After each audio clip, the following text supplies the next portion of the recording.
पहले फेज में जो 4 सीटों पर लोकसभा के चुनाव होने वाले हैं उसमें एनडीए का सीट बंटवारा आज सुलझ जाएगा। एनडीए का सीट बंटवारा उस चारों सीटों पर होगा कि किस तरीके से कौन सा सीट किसके पाले में जाए। देखिए, नवादा खाली हो रहा है जो कि पशुपति पारस के सांसद चंदन सिंह का सीट है। औरंगाबाद भारतीय जनता पार्टी का सीट खाली हो रहा है। जमुई चिराग पासवान के सीट पर चुनाव है और गया मांझी के सीट पर चुनाव हो रहा है। तो वहीं अब बातचीत कैसे होगी?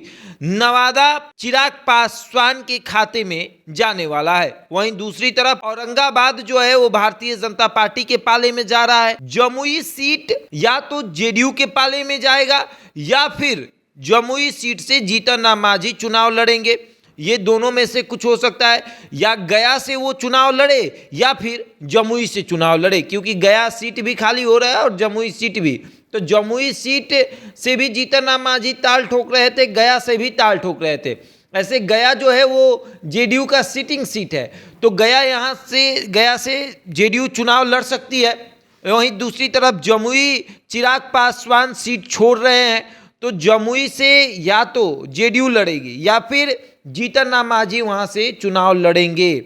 और आज दिल्ली में बैठकर इसी विषय पर बात होगी कि किसे कौन सा सीट दिया जाए। देखिए, गया भी बहुत ही महत्वपूर्ण सीट है। वहीं दूसरी तरफ अगर देखा जाए तो जमुई भी बहुत महत्वपूर्ण सीट है, क्योंकि जमुई से खुद चिराग पासवान सांसद हैं। तो चिराग पासवान भी अपना किस्मत जमुई से फिर से आजमाना चाहेंगे, लेकिन पिता की विरासत हाजीपुर उन्हें मिल रही है, तो वो जमुई से अलविदा कहने वाले हैं इस बार, कि वो जमुई को इस बार अलविदा कहेंगे जमुई लोकसभा क्षेत्र से।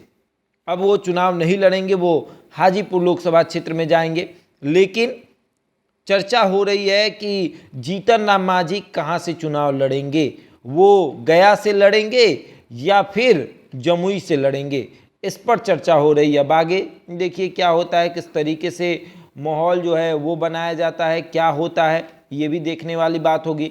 लेकिन सवाल ये उठता है कि ये चारों जो सीट खाली हो रही है, नवादा हो, औरंगाबाद हो, जमुई हो या फिर गया, इन सीटों पर किस तरीके से एनडीए की सहमति होगी, सीट शेयरिंग किस तरीके से होगी, ये भी देखने वाली बात होगी। अब आगे देखिए क्या होता है। बहरहाल इस खबर में इतना ही। बाकी के तमाम खबरों के लिए बने रहे हमारे साथ और देखते रहे द इंडिया टॉप। और अभी तक अगर आपने हमारे चैनल को सब्सक्राइब नहीं किया है तो जल्द से जल्द कर लीजिए। यूट्यूब पर, फेसबुक पर फॉलो करिए और इंडिया टॉप को देखते रहिए। धन्यवाद।